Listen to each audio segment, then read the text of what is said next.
شہید ہو گیا پیاسا حسین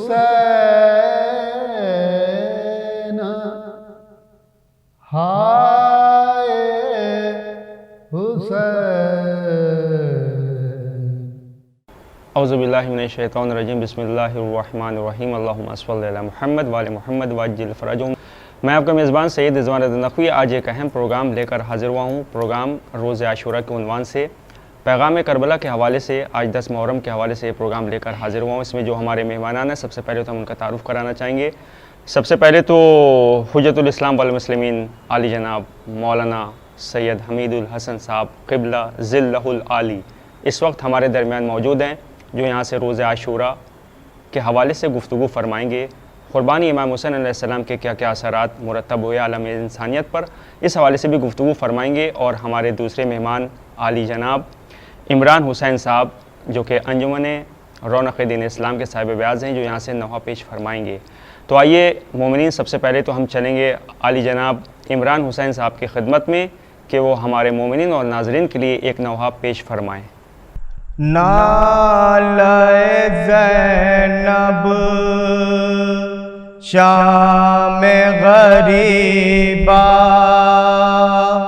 آؤ نجف سے اے بابا، نیزے کے اوپر آ گیا قرآن، آؤ نجف سے اے بابا، نالے زینب شام غریبا، کس کس پر میں اشک بہاؤں، منظر میدان کیسے بتاؤں، بکھرا پڑا ہے خاک پہ قرآن، آؤ نجف سے اے بابا، نالے زینب شام غریبا، خاک پہ ہم سب بیٹھے ہوئے ہیں، جلتے خیمے پاس پڑے ہیں، ہم ہیں گریا بچے حیران، آؤ نجف سے اے بابا،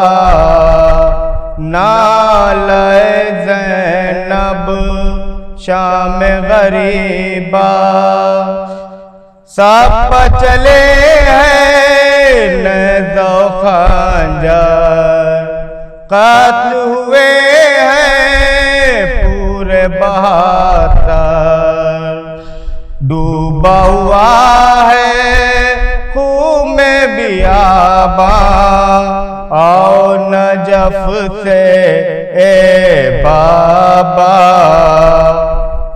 رات ہوئی ہے جھولا جھلاتی، جھولے سے دل کو میں بہلاتی، ڈھونڈ رہی ہے جھولے کو ماں، آؤ نجف سے اے بابا، لٹ گئی میرے سر کی چادر، کہتی ہے ماں ہے زینب مختار، چہرے پر ہیں بال پریشان، آؤ نجف سے اے بابا، نالے زینب شام غریبا، آؤ نجف سے بابا۔ اس وقت ہم چلیں گے بزرگ عالم دین حجت الاسلام والمسلمین عالی جناب مولانا سید حمید الحسن صاحب قبلہ، جو کہ اس وقت پروگرام پیغام کربلا میں یہاں سے گفتگو فرما رہے ہیں۔ قبلہ، جیسا کہ میں آپ سے سوال کرنا چاہتا ہوں کہ قربانی امام حسین علیہ السلام کے کیا کیا اثرات عالم انسانیت پر مرتب ہوئے، اس حوالے سے میرا آپ سے سوال ہے ہمارے مومنین کے لیے جو اس وقت حسینی چینل پر یہ پروگرام دیکھ رہے ہیں۔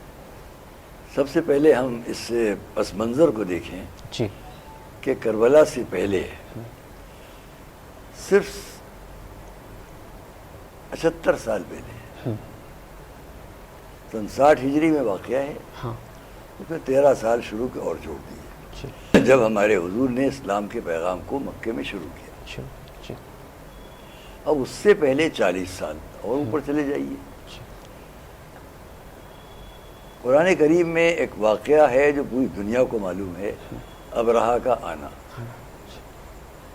یمن کا یہ فوجی حکمراں بہت بڑے لشکر کو لے کر آیا تھا، تو کیوں آیا تھا؟ ایک مذہبی جنگ کرنے آیا تھا، اچھا خانہ کعبہ کو گرانے آیا تھا۔ کوئی نہیں تھا جو اسے روکتا، اتنے بڑے ظلم کے لیے وہ آیا تھا، لیکن کوئی روکنے والا نہیں تھا۔ اگر نظام قدرت کے تحت اس پر عذاب نہ آ جاتا تو اپنا کام کر گزرا۔ اس کا کہنا کیا تھا؟ مکے میں کعبے کو ہٹاؤ اور یمن میں جو ہم نے کلیسا بنایا ہے اس کو بڑھاؤ، مرکز وہ رہے گا۔ یہ ایک مثال میں نے دی۔ اس وقت کے بڑے مذاہب کے ماننے والوں میں ہمارے کرسچن حضرات بھی تھے، کرسچنٹی بھی تھی، یہودیت بھی تھی، اور بھی مذاہب تھے، مانی اور کون کون۔ یہ سب کے سب اس ظلم و ستم کو نہیں روک پا رہے تھے جو پورے سماج کو خراب کر رہا تھا۔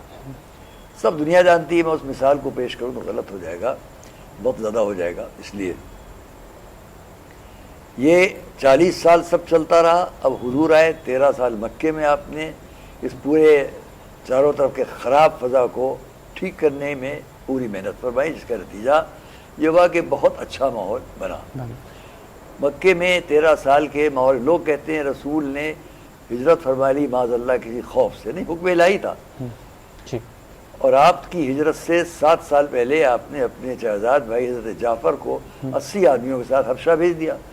تو اگر طاقت کو منتشر کر دیا تو خود دلیل ہے کہ یہاں طاقت کے زور پر اسلام نہیں پھیلانا تھا۔ جی بے شک، ورنہ اتنے طاقتور شخص کو اور اتنے گروپ کو وہاں سے حبشہ بھیج دینا گویا اور اپنے کو کمزور کر لیا، دنیا کے دکھا دیا۔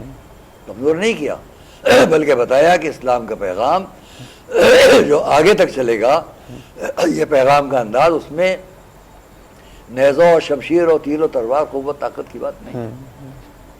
13 سال حضرت جعفر کی ہجرت کے 7 سال کے بعد آپ نے ہجرت فرما لی اور آپ اپنے سارے وطن کو چھوڑ کر 440 تقریباً 450 کلومیٹر چھوڑ کر آ گئے مدینہ منورہ۔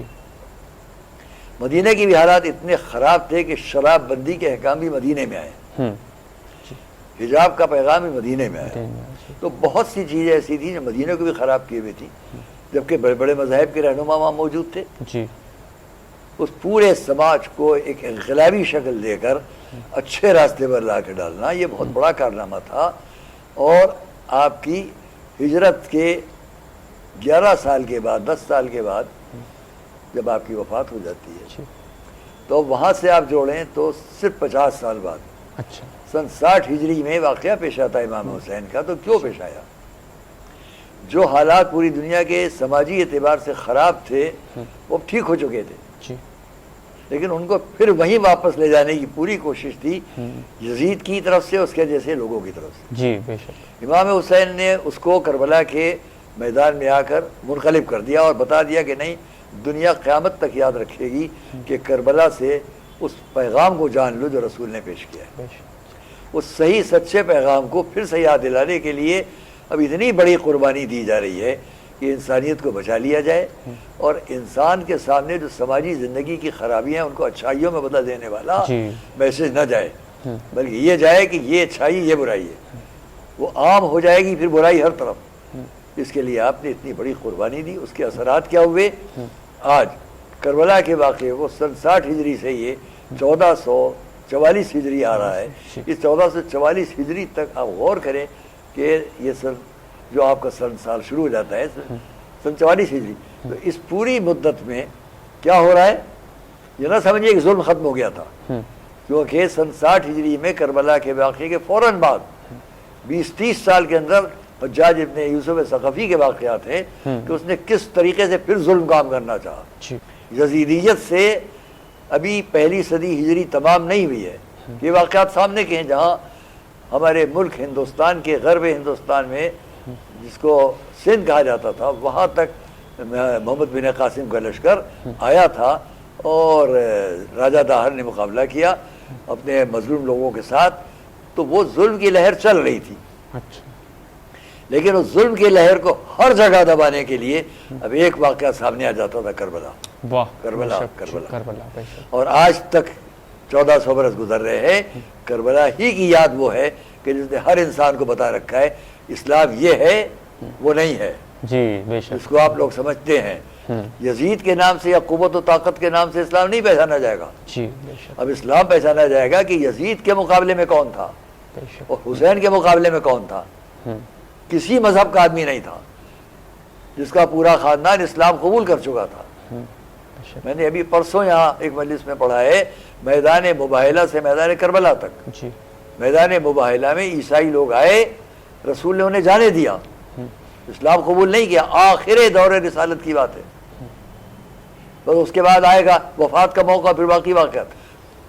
ان کو جانے دیا، وہ آئے تھے بحث اسلامی کرنے کے لیے، 40 آدمی تھے، جانے دیا، کسی کو ایک زخم تک نہیں، نہ زبان کا، نہ قلم کا، نہ تلوار کا، امن سے جاؤ۔ مقابلے پر 40 آئے، رسول نے جانے دیا، یہاں سارے مسلمانوں کے سامنے رسول کے خاندان سے ملا کر 72 تھے، انہوں نے بھی کہا مجھے کہیں چلا جانے دو، ہند یا سندھ چلا جانے دو، کم سے کم جانے دیا ہوتا۔ رسول نے ان کو جانے دیا یمن تک جہاں سے ابرہا آیا تھا، اور انہیں رسول کے خاندان کو جانے نہیں دیا، لاکھوں کے لشکر نے گھیر کے کس ظلم سے قتل کر دیا اور کس ظلم سے ان کے لوگ قیدی بنا کے لے جائے گئے۔ یہ واقعہ جب بیان ہوتا ہے تو دنیا کی ہر قوم کا وہ انسان جس کے دل میں ذرا بھی مظلوم کی حمایت ہے اور ہمدردی ہے، وہ سمجھ جاتا ہے کہ اسلام کیا ہے۔ رسول کے نواسے امام حسین سے بڑھ کر کون بتائے گا اسلام کیا تھا؟ بے شک اور جب انہوں نے بتایا اس اسلام کو تو آج تک قیامت تک ہر انسان اس کو مانتا ہے۔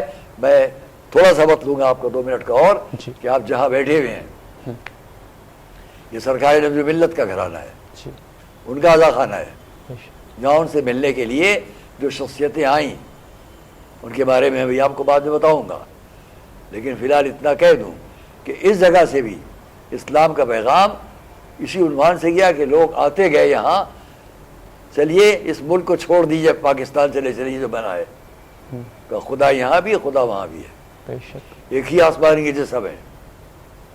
انہوں نے یہاں رہنا پسند کیا، ان کے جیسے تمام لوگوں نے رہنا پسند کیا۔ انہوں نے صاف جواب دے دیا، میرے پاس خط بھی ان کا رکھا ہوا ہے کہ میں سیاسی بات نہیں کر رہا ہوں، کہ ہم 2 قومی نظریے کو نہیں پسند کرتے، قوم ایک ہے، پوری یہاں سے بات ہے، کیا ہندو، کیا مسلمان، کیا سکھ، کیا عیسائی، کیوں؟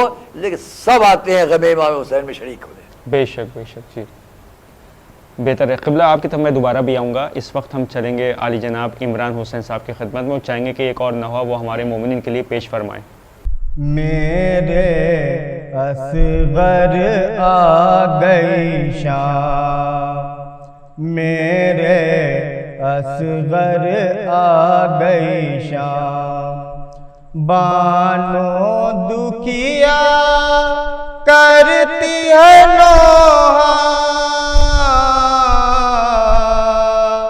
خیمے میں ہے کورا اصغر، میرے اصغر آ گئی شام، شام غریبا پھیلی ہوئی ہے، مسند زینب خاک بنی ہے، تجھ کو ڈھونڈے تیری سکینہ، پانی کا لے کر جام اصغر، میرے اصغر آ گئی شام، ماں کو آ کر رخصت کر دو، آنکھوں کے ساغر اشکوں سے بھر دو، قیدی بن کر کرب و بلا سے جاتے ہیں ہم شام، اصغر میرے اصغر آ گئی شام، جھولے میں مچلا گود میں نکلا، بجلی بن کر فوج پٹوٹا، میرے سپاہی تو نے بتایا، نانا کا اسلام، اصغر میرے اصغر آ گئی شام، ماہر ہیں بانوں کے نالے، گود میں میری کیوں نہیں آتے، رات کے سناٹے میں تم کو کیسے ملا آرام، اصغر میرے اصغر آ گئی شام۔ جناب فضل لکھنوی صاحب کچھ یوں فرماتے ہیں کہ کچھ دیر تو ضرور تھی خنجر کی کشمکش، کچھ دیر تو ضرور تھی خنجر کی کشمکش، اب دو جہاں پر تیری حکومت ہے اے حسین، اب دو جہاں پر تیری حکومت ہے اے حسین۔ میں قبلہ کی خدمت میں چلنا چاہوں گا، اور ایک بار پھر سے جو میرا ایک سوال ہے کہ احترام عزاداری عزاداروں کا اولین فریضہ ہے، کس طرح سے جو ہمارے نوجوان خصوصی طور پر کس طرح سے عزاداری کی اہمیت اور اس میں جو خلوص پیدا ہوتا ہے وہ کس طرح سے پیدا کریں اور کس طرح سے عزاداری کی رسپیکٹ کریں، آج کے دور میں بہت ضروری سوال ہے۔ میں چاہوں گا کہ اس پر بھی آپ وضاحت کریں۔ بہت مفید سوال آپ کا یہ ہے، بہت اچھا سوال ہے، اور اس پر میں آپ لوگ جانتے ہیں کہ جامعہ ناظمیہ کا جو اشرا ہم تقریباً 55-56 سال سے خطاب کرتے ہیں، اس میں 7 یا 8 محرم کو میں ہمیشہ شروع سے اپنی قوم کے نوجوانوں سے بہت کچھ کہتا چلا آیا ہوں، یہاں تک کہ ہمارے ساتھ کے ہمارے بزرگ علماء ہم کو یاد دلاتے رہے کہ آپ اس تاریخ میں ضرور کچھ کہیے گا۔ میں نے اس میں بھی ایک مرتبہ یہ کہا تھا جو ابھی آپ کو یاد دلا دوں کہ جب ہم کوئی تابوت لے کر چلتے ہیں، شبیہ تابوت ہوتی ہے، علم لے کر چلتے ہیں یا اور مختلف چیزوں کے گہوارہ ہے، تو ہم کو یاد رکھنا چاہیے کہ ہم جس شبیہ کو پیش کر رہے ہیں یہ نقل ہے اس تابوت کی جو اصل تھا۔ اس تابوت میں کون تھا، اس صندوق میں کون تھا، اس گہوارے میں کون تھا، یہ تصور تو بہت گہرائی تک ہم کو اچھا بنائے گا کہ اس میں کون تھا۔ اس کے ساتھ یہ بھی یاد کر لو کہ اس تابوت کو لے جانے والے کون تھے۔ امام حسن کا تابوت اگر جا رہا ہے تو اس کو لے جانے والے کون ہیں؟ امام حسین ہیں، جعفر طیار ہیں، حضرت ابو الفضل عباس ہے، یہ تمام بڑی شخصیتیں ہیں۔ تو وہ اتنا تصور اگر ہم کو ہو جائے کہ تابوت ان کی شبیہ ہے تو ہم بھی ان لے جانے والوں کی شبیہ ہیں، جو لے کے جا رہے تھے ہم بھی ان کی نقل میں ہیں، ہم کو اسے احترام سے چلنا ہے، ہمیں اس اعتبار سے ایک قدم رکھنا ہے۔ ہمارا ادب سے کہنا ہے اپنے تمام مقررین، خطباء اور ذاکرین سے کہ اس سوال کو سامنے رکھ کر وہ بچوں کو ضرور بتائیں۔ بہت سے بچے آج کے دور میں نہیں واقف رہ گئے ہیں، بڑی شکایتیں آتی ہیں علم کو لے کے کس طرح جا رہے ہو، ایک دوسرے پر کس طرح سبقت کر رہے ہو۔ سبقت اچھی چیز ہے، لیکن سبقت میں اگر